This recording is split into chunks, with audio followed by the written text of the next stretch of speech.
subscribe to the Donnie Houston podcast, man. The career started. But then Richard come home. So we like, man, now it's finna be on. Now this the original. This is the Fifth Ward Boyz right here. So we do gangster funk. Now gangster funk, we wrote it in Hawaii. Now I'm gonna tell you how we wrote it in Hawaii.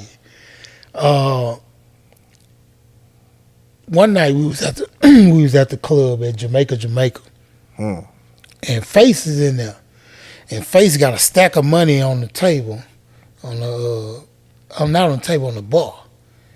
And he just getting drunk, you know. And so I go over there, I say, hey man, what's up? What's wrong, man? He said, man, they want me to go to Hawaii, man. The show, I got 3 shows down there they want me to do, man. I don't want to do them, man. I don't want to fly. Because he was scared of flying.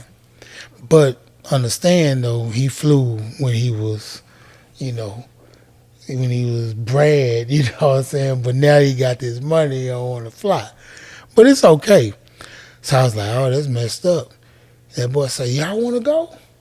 And I was like, shoot, yeah. He was like, shoot, I'll set the tickets up right now. Go outside, set y'all tickets up. All y'all got to do is show your ID and go over there and do the show. You know, that'll be Fifth Ward Boyz. And then that Bushwick going and Mike going, so it'll still be, you know, something. Mm-hmm. I was like, cool, let's do it. So we go out the club, we meet Spook. He say, what's up? I say, man, we finna go to Hawaii tomorrow.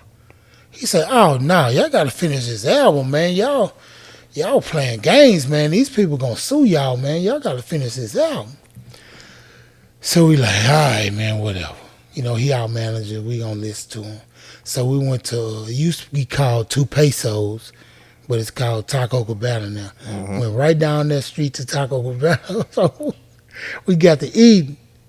And I think it was Richard. He said, man, I ain't seen Jefferson. I ain't seen Hawaii, but on the Jeffersons, man. We might not never get to go back to Hawaii, man. It's like, shoot, y'all want to go? Like, yeah, man, forget that dude. He went and got his clothes from his house. He went and got his clothes. I went and got my clothes. We head to the airport. We head to the airport. We fly out. We land in Hawaii. We call that boy Spook. Hey, man, we in Hawaii. Man, I knew y'all was going to go. I knew y'all say, well, we going to write the album over here. We write all the lyrics, and then we'll record it when we get back to Houston. He's like, man, y'all messing up. So we ended up going to Hawaii, man. We did 3 shows on 3 different islands. And it was real cool, man. It was real cool. We had a big fight out there, though. Yeah, he talked about the fight. Yeah, we had a big old fight, man. Yeah, we almost didn't leave. It was the last night. We stayed there 5 days. It was the last night, man, that we was leaving. We had that fight. Yeah. Man, talk about, because, I mean, you had an incident. Was this before when somebody tried to take your car or something like that? No, this is all around the same dope. time. This ghetto dope. When I get paid on ghetto dope. Now, understand this.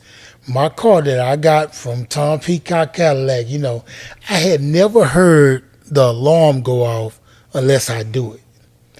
So I was living in some apartments at the time on Sherwood Forest. Sherwood, what was that? It's right out 290. It's my first apartment. So I hear the alarm going on. So I go out to look. And there's a dude in my car. Dude is trying to break the steering column, but I got this metal thing that I had them put around the steering column because I kind of know. Mm-hmm. You know, I was a criminal myself, so you know what I'm saying?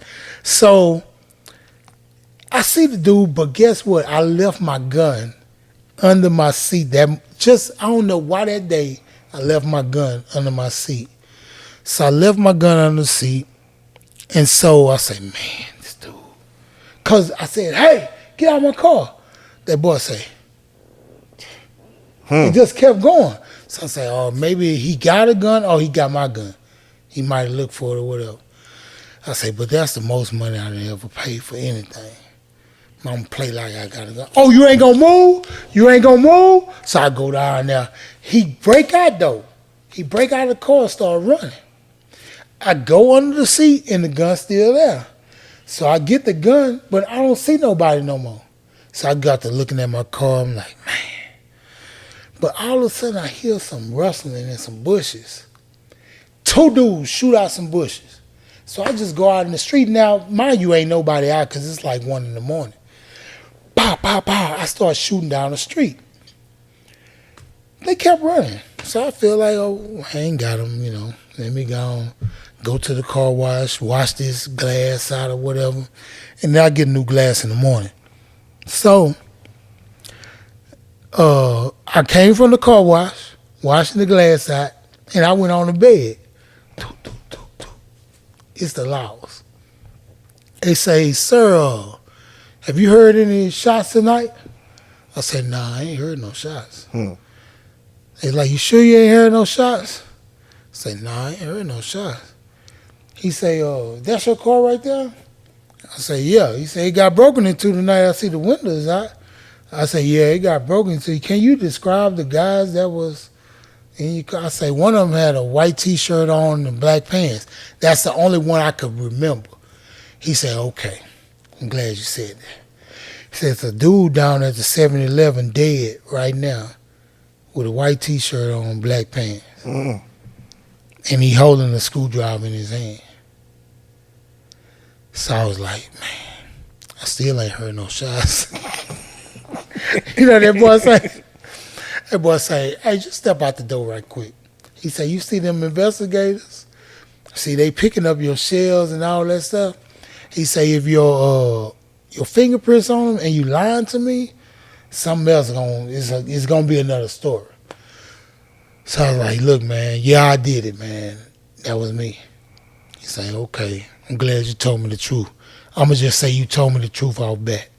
White, I'm talking about tobacco spitting dude and everything. He said, man, I'm just telling you told me the truth out the bat. He said, it's a Texas law that you get to defend your stuff at nighttime, so you might be all right. But, man, I was going through that mess. So that night, I went to jail. I went to the McCall Road, so homicide. So I called Jay, and I say, Jay, man, you know, I'm in trouble, man. You know what I'm saying? Shot somebody. Dude tried to steal my car. So he was, okay, that's cool. Let me get you on the phone with this lawyer. So he called a lawyer. And the lawyer, like, I guess he was in L.A.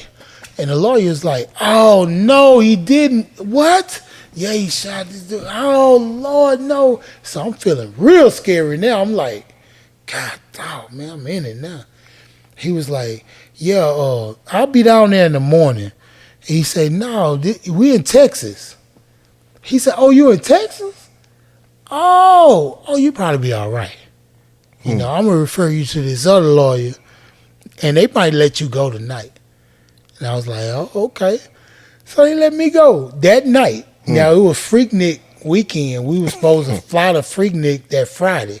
This happened like on a Wednesday night. That Thursday morning, I flew out early to Atlanta. Donnie Houston.